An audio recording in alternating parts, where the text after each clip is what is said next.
I watched their faces harden as I pushed the incident report back across the table. No, I won't sign this. Lorna's perfectly penciled eyebrows pinched together. You need to understand the seriousness of your situation, Vivian. She tapped her finger on the stack of papers. We have six witness statements describing how you physically assaulted both Ellis and Gray on Tuesday. You grabbed Ellis by his tie and shoved Gray against the wall in front of the entire production team. My heart hammered against my ribs, but I kept my breathing steady. The industrial fans whirred overhead in the cramped HR office, their constant drone almost drowning out the production line's rhythmic thumping beyond the thin walls. That's impossible, I said quietly. I wasn't even here Tuesday. Gray leaned forward, his wedding ring clinking against the table. Lying won't help your case. Multiple witnesses saw you. You've been increasingly hostile since we denied your request to slow production. The accusation hung between us like toxic fumes. 6 months ago, I might have broken down crying, begged them to believe me. Not anymore. I spent Tuesday at Memorial with my mother during her chemotherapy treatment. Checked the visitor logs. Call her oncologist. Ellis snorted.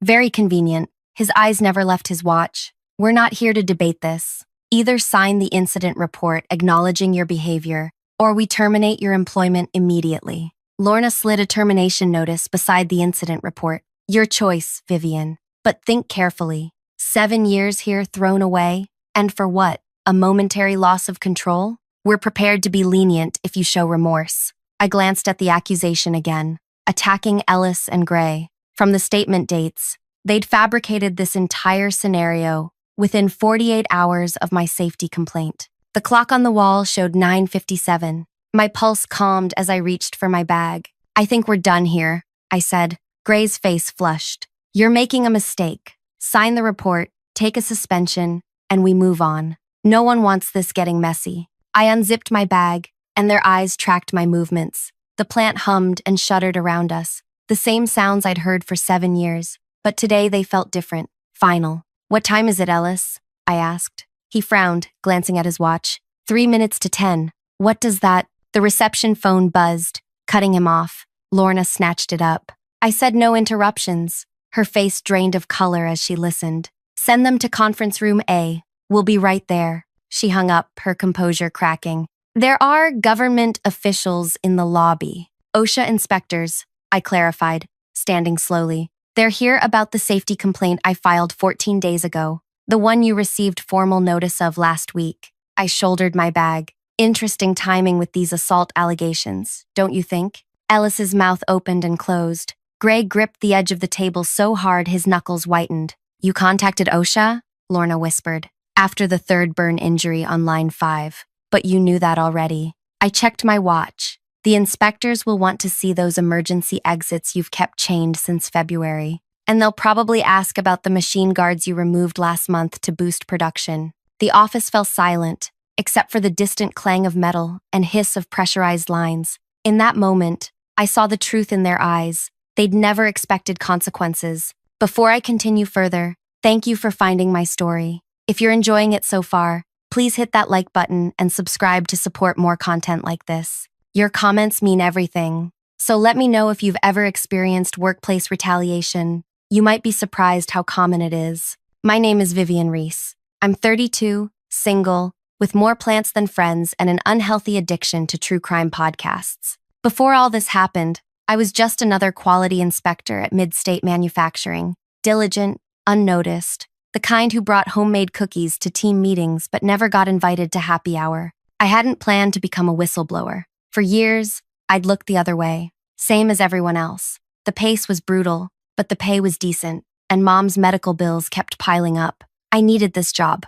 We all did. Things began changing when Axle Corporation bought our plant 2 years ago. The first cuts came to maintenance, efficiency adjustments, they called them. Then safety meetings became quarterly instead of weekly. Protective equipment disappeared from supply orders. Training programs for new hires shortened from 2 weeks to 2 days. Still, we adapted. We shared welding gloves when there weren't enough. We warned the new people about which machines jammed. We worked around missing guards and bypassed safety switches when supervisors pressured us to meet quotas. I might have continued looking away if not for Marco. He was 19, working nights to pay for community college. Sweet kid, always showing me pictures of his dog. One night in March, he called me at 2 a.m. "They're making me run the stamping press," he'd whispered. I told them I'm not trained on it. "Don't touch that machine," I'd said immediately. "It needs both hands on the triggers," or, "The supervisor bypassed the triggers. Says it's faster with the foot pedal only." I sat up in bed. "Marco, walk away. That's not safe. I can't lose this job, Viv." The next call came from the ER. The press had engaged while Marco was adjusting the metal sheet. 2 fingers gone. The company's response? They fired him for willfully disregarding safety protocols. I still remember his mother's face at the hospital, how she'd clutched my hands. "He says you tried to warn him." Something broke inside me that night. The next morning, I began keeping notes on every violation I saw. Not on company computers or phones, on paper notebooks I kept at home. Every missing guard, every disabled emergency stop, every untrained worker assigned to dangerous equipment. I noted dates, times, supervisor names. I took photos when no one was looking. When Line 5's chemical heater exploded in April, burning 3 workers, management blamed operator error despite maintenance requests for that equipment dating back months. The burned workers were all fired while still recovering. I called OSHA the next day, detailing everything I'd documented over 3 months. The representative said they'd investigate but warned me. Whistleblower retaliation is real. Be prepared. I thought I was. I'd read the statutes, knew my rights. What I hadn't anticipated was how quickly Lorna, Ellis, and Gray would fabricate an assault case against me. Now they stood frozen as footsteps approached the HR office. The door swung open, revealing a woman in a navy blazer holding a government ID. Behind her stood 3 more inspectors in safety vests. "I'm Inspector Yates with OSHA. We're beginning an unannounced, comprehensive safety inspection based on a formal complaint." Her eyes swept over the termination papers on the table. "And you must be Vivian Reese?" I nodded. "Perfect timing. I'd like to speak with you privately after we do our initial walkthrough." She turned to the management team. "You 3 are?" Lorna recovered first, extending her hand. "Lorna Perry, HR Director. This is completely unexpected. We typically require advance. Under Federal Regulation 29 CFR 1903.3, we're authorized to conduct unannounced inspections." Inspector Yates interrupted. "We'll need immediate access to all production areas, maintenance logs, training records, and injury reports for the past 3 years." Ellis stepped forward. "Our company attorney should be present for." "You're welcome to call your attorney," another inspector said. "But we begin now. Delaying federal safety inspectors is a separate violation." I watched the realization dawn on their faces. For the first time in 2 years, they weren't in control. "We'll cooperate fully," Gray said, his voice strained. He glared at me with such hatred. I felt it like heat. As we all moved toward the production floor, Lorna gripped my arm, falling behind the others. Her nails dug into my skin. "You think you've won something here?" she hissed. "After today, you'll never work in manufacturing again. I promise you that." I gently removed her hand. "Let's catch up with the inspectors. I believe they'll want to see the basement storage area where you're hiding the removed machine guards." Her face contorted. "How did you—" "I pay attention, Lorna. That's all." The next 4 hours were a blur of inspections, photos, and increasingly damning discoveries. The inspectors found blocked fire exits, disabled emergency stops, missing machine guards, and improperly stored chemicals. They interviewed workers while supervisors hovered nervously. With each violation, Ellis, Gray, and Lorna grew more desperate. By lunchtime, Inspector Yates had filled 3 violation worksheets. "This is just the beginning," she told me as we stood in the break room. "Based on what we've seen so far, we'll be here for days." That's when Ellis approached, his smile tight. "Vivian, could I speak with you? In private?" Inspector Yates frowned. "Miss Reese is scheduled for an official interview regarding her complaint." "Just 2 minutes," Ellis insisted. The inspector looked at me. I nodded. Ellis led me to a quiet corner, his back to the inspectors. "Name your price," he whispered. "Excuse me? Be reasonable. Whatever they're offering for your cooperation, we'll double it, triple it. Just tell them you exaggerated your complaint." I studied him, this man who'd threatened my livelihood hours earlier. "What's happening here isn't about money," I said. He leaned closer. "Then what do you want? A promotion? Your own department? We can make that happen today." Before I could answer, a commotion erupted from the production floor, shouting, the sharp metal-on-metal crash of equipment failing. We rushed out to see workers scrambling away from line 3, where hydraulic fluid sprayed in a high-pressure stream from a burst line. 2 inspectors were already taking photos, as Gray frantically tried to stop them. This is exactly what I reported, I told Inspector Yates, who'd appeared beside me. That line has been leaking for months. As if on cue, the spraying fluid ignited when it reached a nearby heating element. Flames erupted, triggering the ancient sprinkler system. While workers grabbed fire extinguishers, I noticed something that made my blood freeze. The emergency alarm wasn't sounding, and the fire doors, the ones that should automatically close in exactly this scenario, remained open. The system's been disabled, I shouted to Inspector Yates over the chaos. Her expression hardened as she took in the scene. She grabbed her radio. This inspection is now elevated to imminent danger status. I need additional compliance officers and technical specialists here immediately. Through the sprinkler rain, I locked eyes with Gray. In that moment, I knew 2 things with absolute certainty. They would do anything to stop this inspection, and I had just become their most dangerous enemy. The sprinklers drenched us as workers frantically fought the flames. Through the chaos, I noticed Ellis slip away toward the administrative offices. Something in his hurried movements sent alarm bells ringing in my mind. Inspector Yates, I said. Someone should check if they're removing files. She nodded sharply and dispatched one of her team members to follow. The fire was contained within minutes, but the damage was done. Not just to line 3, but to any pretense that this facility operated safely. Everyone out, Inspector Yates announced, her voice carrying across the wet floor. This facility is being temporarily shut down under imminent danger procedures. Gray rushed forward. You can't do that. We have production quotas. I can and I am, she interrupted. Your fire suppression systems are compromised, emergency alarms disabled, and I count at least 17 imminent danger violations. This facility will remain closed pending full inspection and abatement. Workers exchanged glances, some relieved, others anxious about lost wages. Lorna appeared, frantically whispering to Gray, as they both eyed me with undisguised hostility. All employees, Inspector Yates continued, you'll be contacted about interviews. You're legally protected from retaliation for cooperating with OSHA. She handed out business cards. If anyone pressures you about your statements, call this number immediately. As workers filed out, Marco's replacement, a quiet college student named Zoe, approached me. Is this because of what happened to Marco? She whispered. Partly, I admitted. And the burns on line 5, and everything else they've ignored. She glanced nervously at the supervisors. They'll make us pay for this. Not if OSHA does their job, I replied, hoping I sounded more confident than I felt. Inspector Yates pulled me aside as the floor emptied. We need to document your complaint formally. And I should mention, she lowered her voice, your coworker was right. The inspector who followed your manager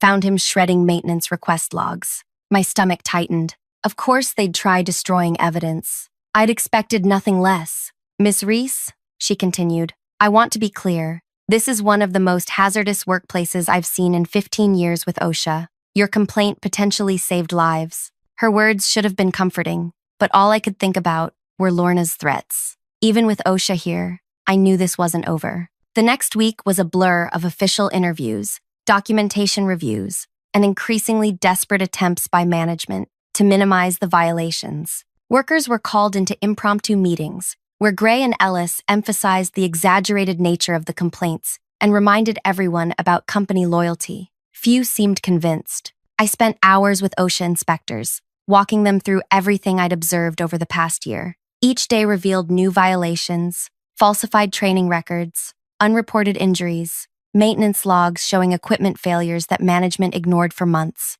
7 days after the initial inspection, OSHA delivered preliminary findings. 43 serious violations with proposed penalties exceeding $2 million. The plant would remain closed until critical safety issues were addressed. That evening, as I left the makeshift OSHA interview room, Ellis was waiting in the parking lot beside my car. The sunset cast long shadows across the empty lot, and I briefly considered turning back. Vivian, he called, his voice surprisingly gentle. Just talk to me, please. I approached cautiously, keys gripped between my fingers. There's nothing to discuss. Look at what you've done. He gestured toward the darkened plant. 300 people out of work. For what? Some missing guardrails? Some paperwork issues? Paperwork issues? I echoed in disbelief. 3 people have permanent burn scars. Marco lost his fingers. Peterson still has breathing problems from chemical exposure. Ellis sighed heavily. Accidents happen in manufacturing.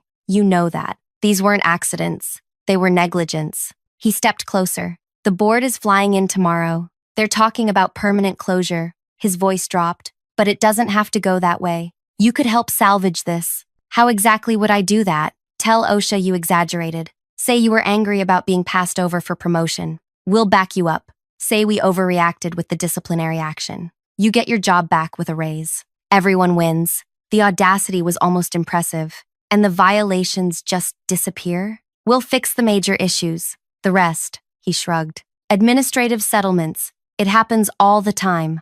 I studied his face in the fading light. What about Marco? The burn victims. Do they get their jobs back too? His expression hardened. Don't be naive. This is business. So is safety, I replied, unlocking my car. I'll see you at tomorrow's hearing. As I drove away, Ellis's words echoed in my mind. 300 people out of work. I'd known there would be consequences, but the weight of responsibility felt suddenly crushing. What if the plant did close permanently? What would happen to my coworkers? To me? When I arrived home, Mom was awake, watching the local news from her recliner. The plant closure was the lead story. That's your work, she said, as I hung up my coat. Her voice was thin from treatments, but her eyes were sharp.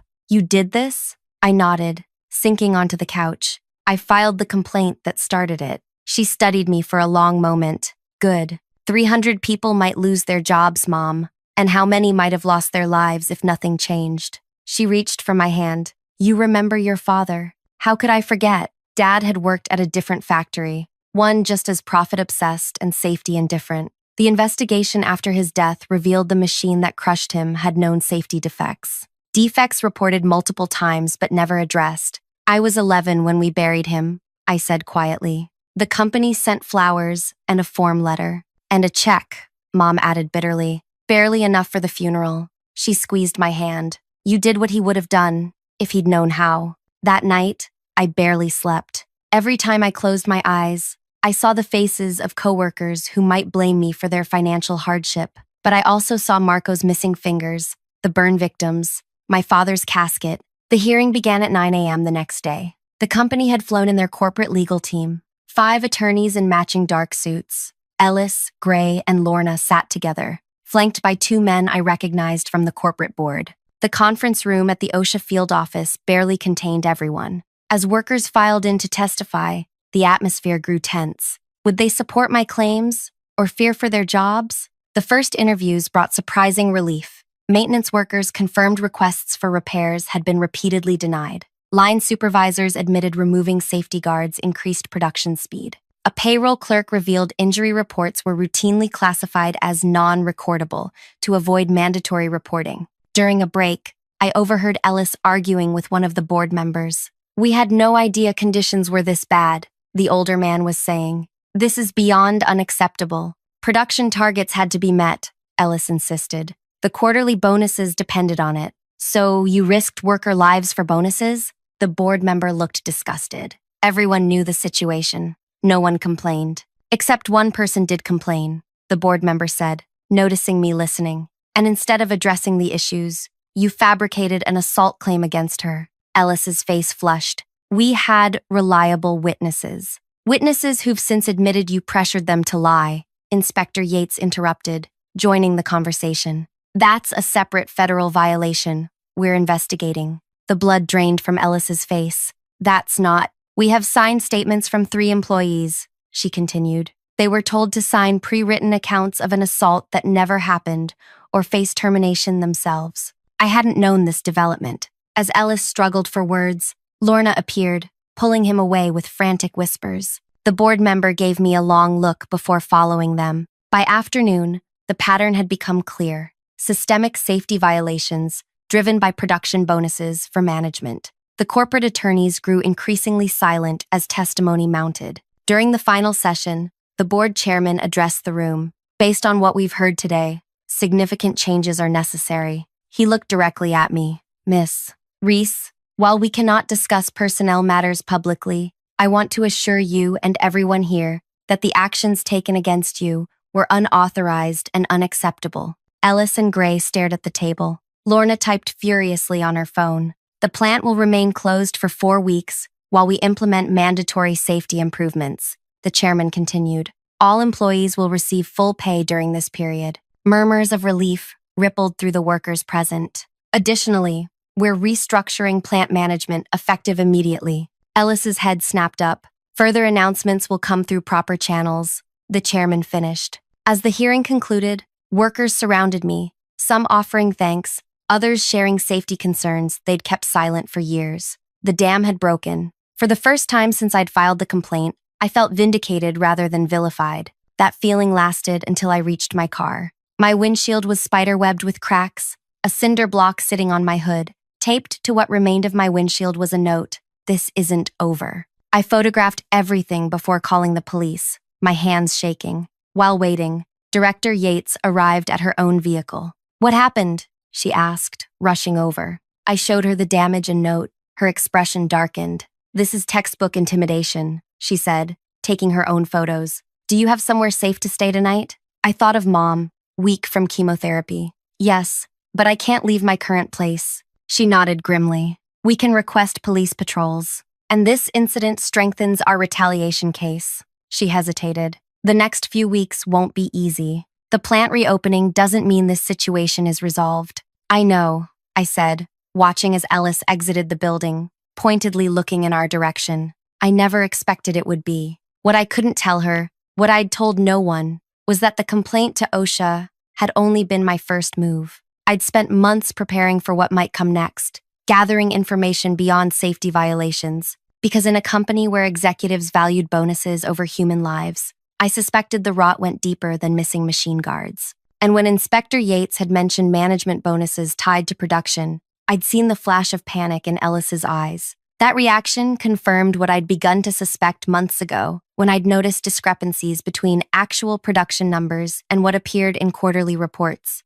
For now, though, I needed to focus on immediate safety, both for me and for 300 workers whose livelihoods hung in the balance. The plant would reopen, but nothing would return to normal. As Ellis crossed the parking lot with Gray and Lorna, he locked eyes with me one final time. His message was clear. Whatever victory I thought I'd won was temporary. What he didn't know was that I'd anticipated every move they'd made so far, and I was counting on what they would do next. The plant reopened exactly 4 weeks later. New guardrails gleamed on the production lines. Emergency exits stood unblocked with alarm systems tested daily. Fresh safety posters covered the walls. During the shutdown, every employee had received specialized training on proper procedures and their right to refuse unsafe work. On the surface, everything had changed. Underneath, tensions simmered. Ellis and Gray had been reassigned to corporate headquarters, a move most workers recognized as damage control rather than punishment. Lorna remained,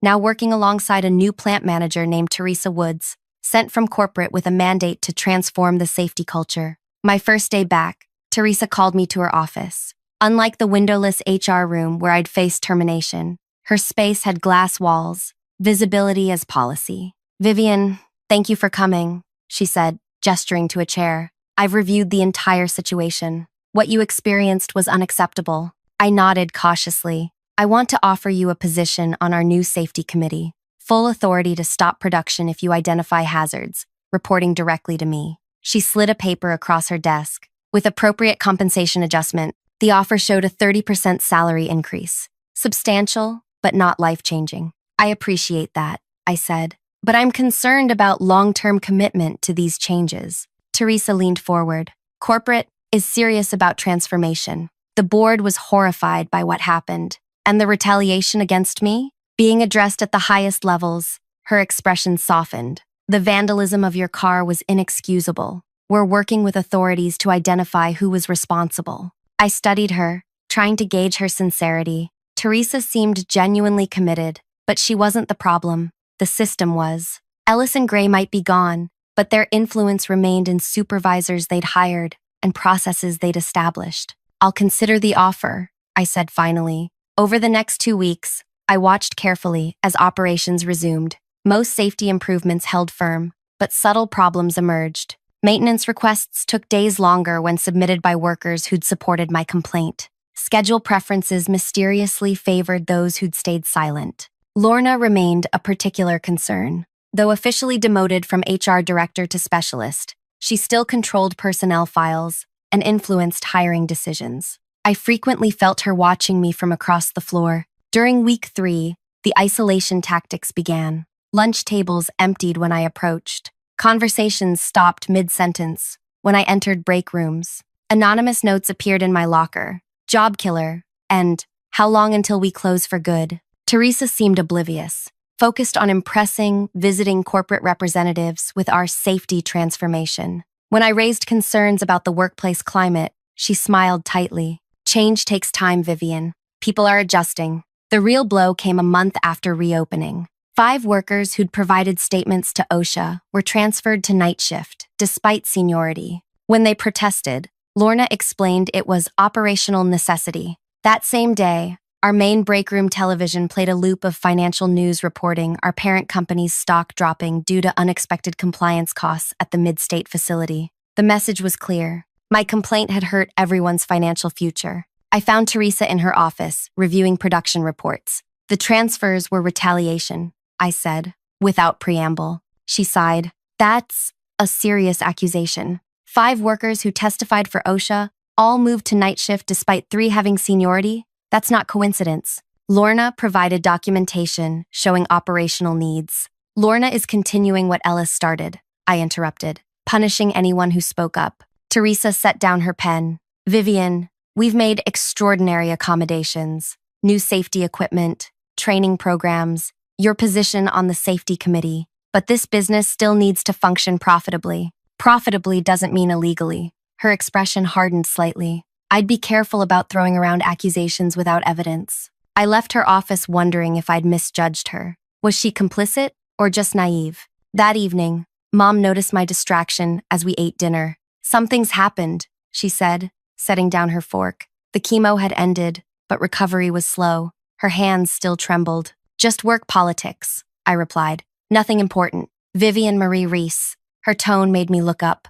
You've never been a good liar. I managed a small smile. The safety improvements are holding, but the culture isn't changing. They're isolating the whistleblowers, making examples of us. Can you report it again? It's subtle this time. Hard to prove. I pushed food around my plate, and everyone blames me for the stock drop affecting their 401k plans. Mom reached across the table. Your father would be proud of you. Whatever happens. I know, I said, though doubt gnawed at me. I just wonder if it was worth it. The next morning, I arrived to find my workstation relocated to a corner far from other quality inspectors. My new desk faced a blank wall instead of the production floor. When I questioned Lorna, she smiled sweetly. Space optimization. The memo went out last week. No such memo existed. I knew because I'd checked everyone's inboxes through the shared calendar system. A trick I'd learned while gathering evidence before the OSHA complaint. That afternoon, a maintenance worker named Hector stopped me in a quiet hallway. They're saying you're getting a big settlement, he whispered, checking over his shoulder. That you planned this from the beginning for money. Who's saying that? Supervisors. Lorna, they told Zoe, you bragged about it. I shook my head. There's no settlement. They showed her an email. From you to some lawyer. He seemed unsure now, talking about a multi-million-dollar whistleblower claim. My blood ran cold. They were fabricating evidence again. This time to turn workers against me by painting me as greedy rather than concerned about safety. The next day confirmed my suspicions. Sideways glances, whispers that stopped when I approached. Even Teresa seemed distant during the safety committee meeting, cutting me off mid-sentence when I raised concerns about chemical storage. By Friday, the pressure intensified. A printout of a fake email, supposedly from me to a law firm discussing a lucrative settlement strategy, circulated through the break rooms. My denials fell on increasingly hostile ears. That evening, Teresa called me into her office. Lorna sat beside her desk, a satisfied smile playing at her lips. We need to discuss your performance, Teresa began, sliding a document toward me. There have been concerns about your inspection thoroughness since returning. I glanced at the paper. A performance improvement plan, the first step toward termination.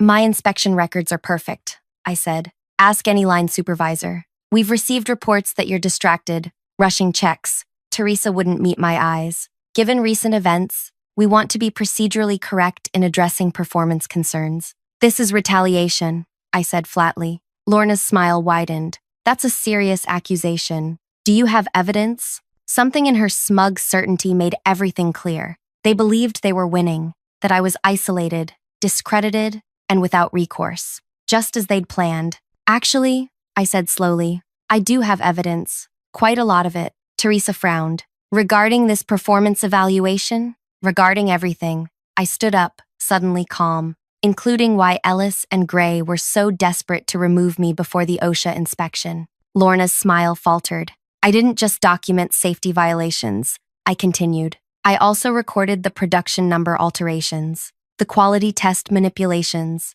the shipping of defective products to aerospace and medical clients. Teresa's expression shifted from confusion to alarm. What are you talking about? For the past year, this facility has been falsifying quality certifications to ship substandard parts. Ellis and Gray collected bonuses based on production numbers while shipping defective components to customers who use them in aircraft and medical devices. Lorna stood abruptly. These are wild accusations. I have copies of the original test results alongside the altered reports submitted to customers. I interrupted, plus emails between Ellis and Gray discussing how to hide the discrepancies from corporate auditors. Teresa's face had gone pale. Why didn't you include this in your OSHA complaint? Because it's not OSHA's jurisdiction. It's the FBI's, and the Department of Transportation's, and the FDA's. I met Lorna's eyes directly, which is why I submitted separate whistleblower complaints to all three agencies 6 months ago.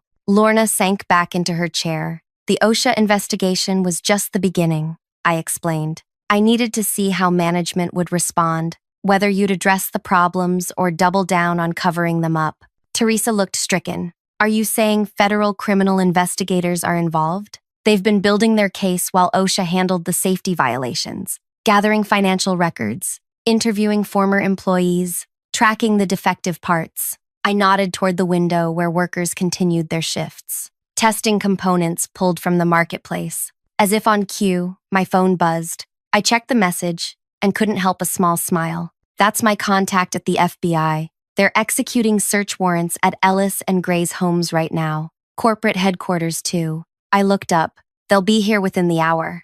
Lorna lunged for her computer. Teresa grabbed her arm. Don't even think about deleting anything, she warned, her voice suddenly steely. That would be obstruction of justice. I stood to leave. The performance improvement plan? Teresa pushed it aside. Obviously a misunderstanding. In the hallway, I took my first deep breath in months.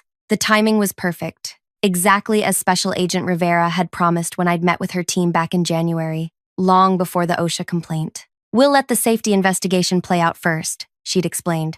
See how management responds. That builds our case for willful misconduct in the quality fraud. I'd provided them everything. Test reports showing components, failing strength tests, but shipping anyway. Emails, directing quality techs to adjust failing results. Financial records showing Ellis and Gray's bonuses tied to production volumes regardless of quality outcomes. When federal agents arrived that evening, workers watched in shock as they seized computers and files. Lorna was escorted out, her face ashen as an agent recited Miranda rights. By morning, Business News reported federal fraud investigations into quality falsification at multiple Axle Corporation facilities. 3 weeks later, I testified before a grand jury about the systemic fraud. Ellis, Gray, and Lorna were indicted on multiple federal charges including fraud, conspiracy, and making false statements about product safety. The corporate board faced SEC investigations for misleading shareholders. Most importantly,